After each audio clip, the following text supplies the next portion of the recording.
il est nécessaire de prêcher l'obéissance et d'y insister. On s'imagine ne pouvoir obéir qu'après avoir été rempli de l'esprit, ne discernant pas que l'obéissance est au contraire l'étage inférieur par lequel il faut passer pour monter plus haut encore. Et que le baptême de l'esprit nous apporte l'habitation en nous, notre Seigneur glorifié. Il est la présence même de Christ promise à ceux qui obéissent. Il nous faut insister sur l'obéissance. On ne voyait pas que l'obéissance à la voix de la conscience et à chacun des commandements de l'Écriture, quand un mot, servir Dieu d'une manière qui lui soit agréable, Hébreux 12, 28, est le passeport nécessaire pour entrer dans cette vie de l'esprit qui témoigne de la présence du Seigneur. L'obéissance est la base, le socle.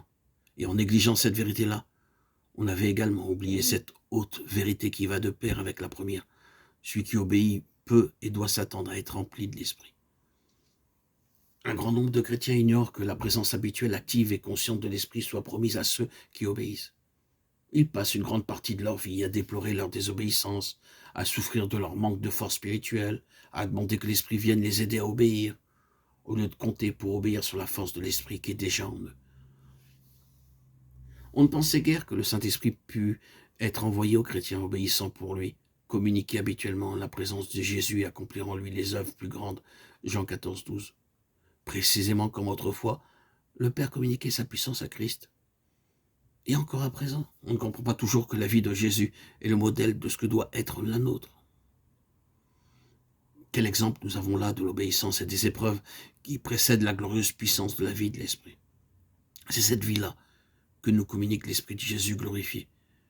Mais pour avoir part au don de l'Esprit, il faut suivre la voie que Christ nous a tracée. Par son exemple, c'est en crucifiant la chair, car en nous soumettant sans réserve à la volonté de Dieu que nous nous convaincrons de l'impossibilité de trouver Dieu en dehors de sa volonté. Le cœur qui accepte et fait la volonté de Dieu en Christ devient la demeure du Saint-Esprit. C'est à la condition d'une parfaite obéissance que le Fils recevait l'Esprit. De même, pour nous, c'est quand nous obéissons au Fils avec amour et déférence que l'Esprit vient demeurer en nous.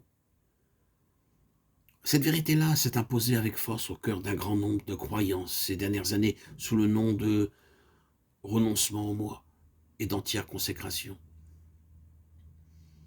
Lorsqu'ils furent amenés à comprendre que le Seigneur Jésus réclamait en effet une obéissance sans réserve, qu'il était de toute nécessité de s'abandonner à lui et à sa volonté, et que par sa grâce il était possible de le faire.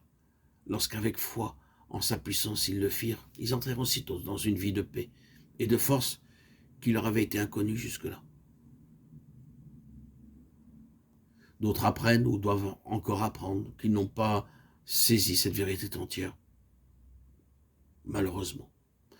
Ils découvriront alors que l'application de ce principe va au-delà de ce qu'ils avaient pensé.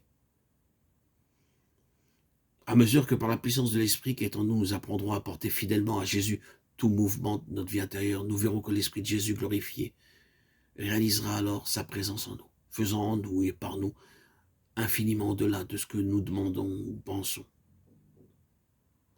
Éphésiens 3, 20.